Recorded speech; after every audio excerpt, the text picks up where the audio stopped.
This is a further update on the Flint, Michigan water crisis, and these are going to be excerpts from the congressional hearing that was held a couple of days ago.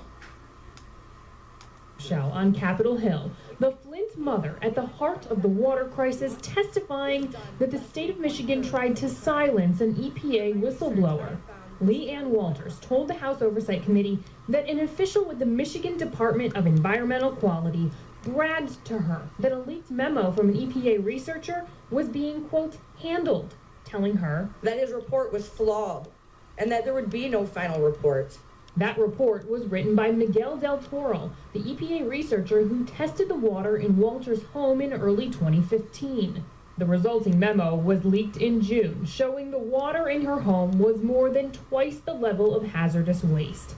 The EPA sat on this memo for months, and now we're learning through Walters' testimony that the state tried to suppress it too. This was the ultimate betrayal for the citizens.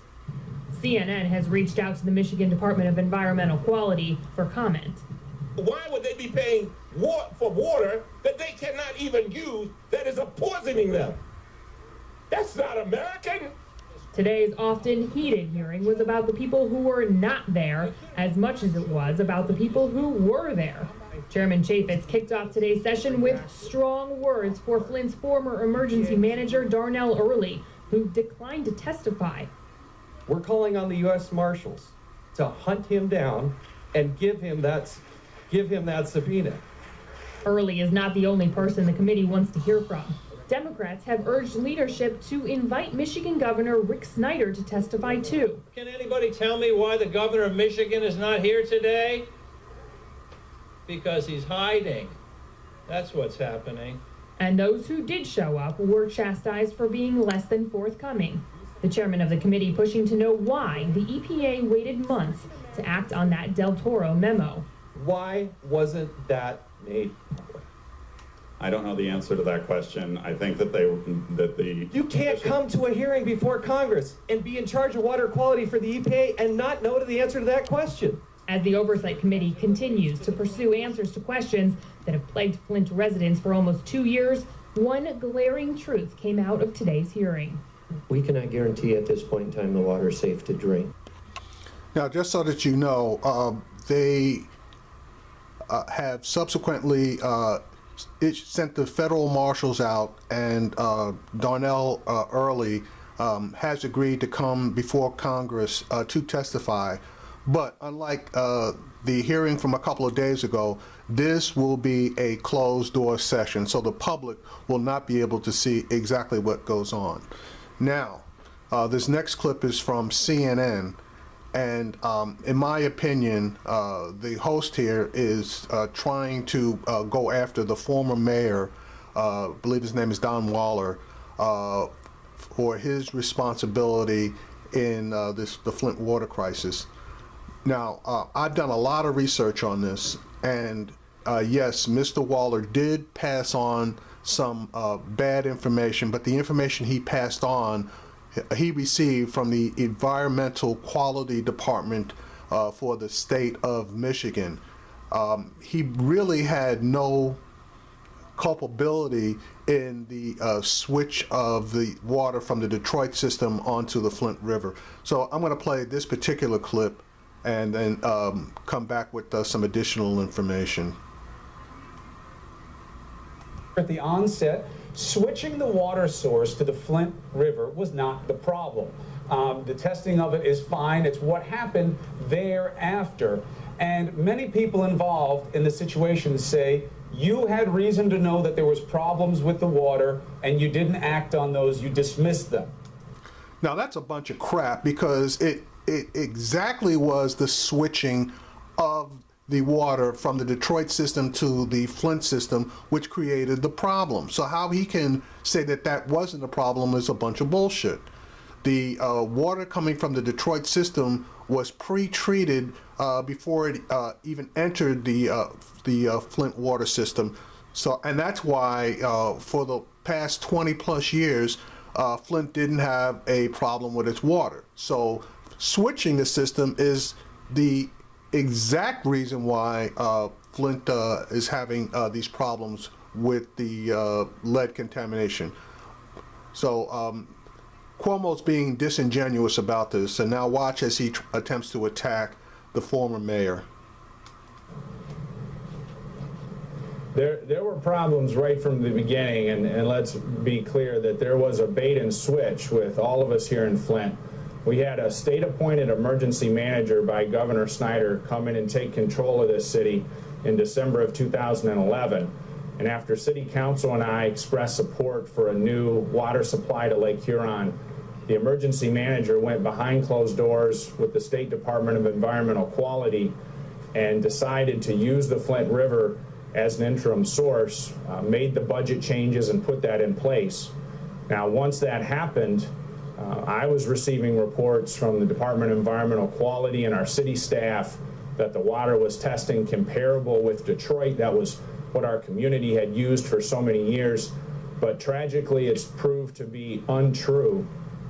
The State Department of Environmental Quality admitted in October that they did not properly enforce the Safe Drinking Water Act from the beginning. Right. So all the problems we were having throughout the months were all part of this underlying problem that wasn't identified until much later. But residents say as early as May in 2014, they were giving reports, they were coming to your office, to the agencies of the city, and saying, this is wrong. June 12th, city officials reveal they're treating the water with lime in response to complaints. Right there, I think that ends the ability for plausible deniability. Once you knew you had to treat the water at all, why didn't you own what was clearly a problem, become outspoken, and get after it? Yeah, well, in retrospect, I wish I would have done that. What I did, because I was getting skeptical of what was coming from the State Department of Environmental Quality, I was communicating with Dr. Susan Hedman at EPA Region 5, who you just mentioned, resigned. It was explained to me that the situation in Flint and the complaints, especially of Miss Leanne Walters, so tragically, that that was under review by the EPA, and when a determination was made, that would be communicated to the Department of Environmental Quality, and then it would come to the city of Flint. And I'm learning, like everyone else, what was actually happening behind the scenes through the emails, through other conversations with the state and the feds, and it was leaving this community betrayed and being poisoned. But the rationale makes sense with a lot of things that happens in government, and certainly in Flint, you had problems. That's why there was an emergency manager there in the first place. There was seen as a need to circumvent local government to get things done. That's important to point out. Now, that's a bunch of bullshit, and I got to think that Cuomo's got to be a goddamn Republican because, number one, the city, and if you do your research, you can find out for yourself, the governor created this emergency manager law in order to take control of certain cities, the majority of which are majority African American. Now, Flint was in a unique spot. Flint was doing fine until Flint decided that they wanted to upgrade the city to try to draw people back into the city. The upgrades had to do with upgrading their downtown areas, creating parks and other venues that would be more, how shall we say it, welcoming to people to move back into Flint and to increase the viability of the city. The governor jumped in, appointed an emergency manager, and that emergency manager had been in place since 2011. At that point in time, the city council and mayor of Flint, which is Mr. Walling, had presented plans on how to reverse Flint's financial difficulties, and those plans had been put into place and were starting to work when the governor jumped in. But for him to say that the city manager and the mayor were the real problems here basically is disingenuous. So I'm thinking that he's looking to place blame on the city mayor and the city council rather than the emergency manager, because once the emergency manager came in, the mayor and the council had all of their authority stripped. Now, it appears that the mayor went to the EPA in order to try to get something done, and the EPA basically stonewalled him as well. This was not a normal government situation. This was people coming forward and saying, this water is really strange. You know, it's not just that my bus isn't on time and it's a bureaucratic problem. Your first quote was, I think people are wasting their precious money buying bottled water after the June 12th advisory. That is not somebody who says, well, I'm skeptical. That's not a skeptical thing. General Motors comes forward in October and says, hey, this is corroding our parts. We can't use it anymore. The city, that's you because you were mayor, arranges for the company to tap into a different water line, but tells the residents it's still okay for you. Now, that's bullshit because, again, that was not the city council or the mayor. That was the emergency manager that arranged for a different water supply to come into that General Motors plant. And Mr. Cuomo didn't do his research, otherwise he wouldn't have said that, but now he's trying to throw it on the mayor. Remember, the city council and the mayor had no authority, none, until the emergency manager finally was dismissed and left for good. Not the situation, okay, and I'm sorry, let me go back. And that just occurred in January, basically, of this year. Prior to that, 2011 to 2013, you had emergency manager Kurtz that was involved, and he was the one that set up the plan to switch over to the Flint River water. And Darnell Early, the second emergency manager, was the one who actually flipped the switch. When you look back on making that decision, what did you get so wrong?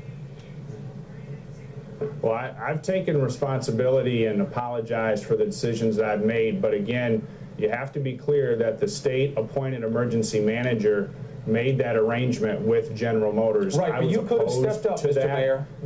I don't see any record of your voiced opposition. That's why I'm asking you to give you an opportunity to express it now. When General Motors said it's corroding our parts, what made you able to say, okay, I agree, it's probably still good for residents? How is something that rusts metal good for your mouth?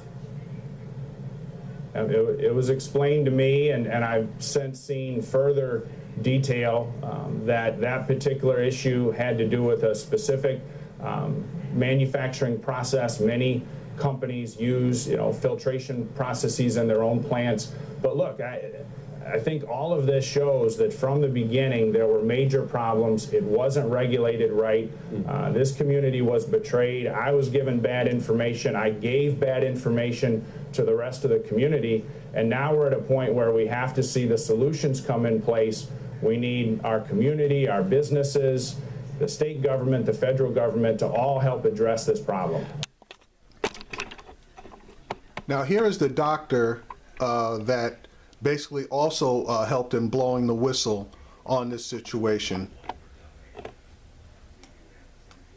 Christians hear anything about lead, we absolutely freak out. It wasn't a freak out at first, but doctors in Flint started hearing whispers about elevated lead levels in the water in 2014. So Dr. Mona Hanna-Attisha started looking at lead levels in her young patients. And what she found was shocking. The percentage of children with lead poisoning doubled in the city of Flint. And in some neighborhoods, it actually tripled. She sounded the alarm to state officials as loudly as she could, but no one listened. Instead, we were attacked. So I was called an unfortunate researcher, that I was causing near hysteria, and that the state numbers were not consistent with our findings. Maybe denial was so easy because of this. Flint, a city surrounded by some of the largest freshwater lakes in the world, was now delivering some of the world's most contaminated water to its citizens. In October of 2014, General Motors, you say, stopped using the water because it was corroding their parts. Right. That seems like a pretty obvious clue. Yeah, so red flags, like loud alarms should have been going off in people's brains. If it's corroding engine parts, what is it doing to our plumbing that is predominantly lead-based? Water that could corrode engine parts. Just imagine what it was doing to the body and brain of Gavin Walters. These kids did nothing wrong. They did nothing wrong except being poor. In May.